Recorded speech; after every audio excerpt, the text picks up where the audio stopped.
start the show. Hi, Sharon. Hello. How are you today? I am great. I have a cup of coffee. Oh, me too. That's always good. Yes, always good. It's nice to have you on Yarn on the House. We appreciate you being here. My pleasure. Thank you very much. This is kind of a treat to have you on a Skype call and have a live interview. I'm sure the viewers are going to love that. Oh, I hope so. So, Sharon, why don't you tell the viewers what you're all about and what you do? I'm all about coffee Mm-hmm. and chocolate. Yes. Yarn. And yarn. I have, since 2004, owned Three Irish Girls, which is really one of my prides and joys. Mm-hmm. And I love to make yarn. I love to hand dye yarn. We sell yarn through our website and through a variety of really awesome retailers. And I have a great time just playing with yarn every day. Don't get me wrong, it's a lot of hard work. Yeah. It's not all the romper room all day long, but we have a really fun time in the studio. Yeah, that's good.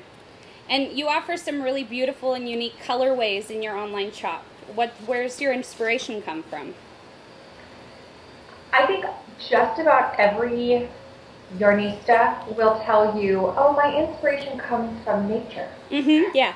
But almost everybody will tell you that, I promise. Yeah. Ask a question, that's what everybody will tell you. And it's not a bad answer. I mean, obviously nature is a great inspiration source, and of course I get inspired by nature. Mm-hmm. A lot of my inspiration, though, comes from textiles. Oh, yes. I collect textiles. I collect books about textiles. I collect books about color theory. So a lot of it is that. I would say a lot of it is textiles. Yeah, that's really interesting. That's how I got into knitting myself, is I always loved textiles, and so anything related to sewing or putting together garments really interested me. So that's cool. I like that answer. Good answer. Thank you. Not nature. And nature. Yeah. That's the other nature. Nature. How do you pick the names for your colors? They're so unique. That is a really labor-intensive process, and you would think that I could just look at it after all these years and be like, oh, this yarn's name is Ashlyn, but I can't. And the best way that I can describe it is that I have to go through this really lengthy process of choosing the right name. And for my yarn clubs, for example, we have several different colorways that are released every month, and in my mind, those colorways need to relate to each other thematically. And I don't know why that is. It's like my own little idiosyncrasy. It's your little, yeah. I can't just call them, breed number 1, breed number 2, and breed number 3. They all have to have some bigger overarching theme. Yeah. So that also takes me a while to figure out the right names for each of those overarching themes. I can't just say, well, this month's theme is clowns, and have, it doesn't work that way. I have to choose the right names. The names have to sound good to me. Mm-hmm. And then in terms of a lot of the colorways that just are regularly in our shop, it's important to me that for the most part, the names be pronounceable. Yeah, I was just going to say that. Have like 14 silent H's. So it has to be pronounceable at least somewhat to people. Is it just you that picks the names, or do you have like a group of friends and family that help you narrow down your results? Well, I do solicit suggestions very often from people. I'll hold something up and be like, what does this look like to you? Yeah. I'm always like looking for the gold mine, for the perfect answer, and they'll be like, flowers? Yeah. and that doesn't help me. I can't have 15 colorways called flowers. Yeah. So they've gotten better. I've had to make them be a little bit more specific. Like, what kind of flower does this look like? So no, I solicit suggestions, and I don't always take the suggestions. And I tell them, please don't be offended if I don't take this. Yeah. And so your yarn is always done first. The colorway, you make the colorway, and then you pick the name. I've never done it the other way? Red Rock Canyon. Yeah.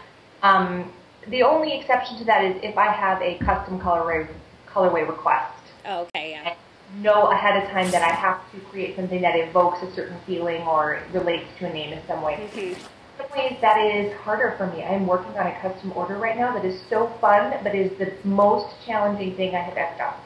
Oh, interesting. They Yeah. gave me this concept and this name, and I know what the concept is. I just can't make the yarn look the way I want it to look. Yeah. So it's not always easy for me That's to work. hard.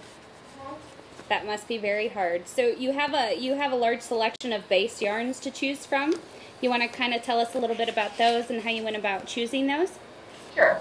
Well, it's important to me that we have yarn, first of all, that I want to knit with.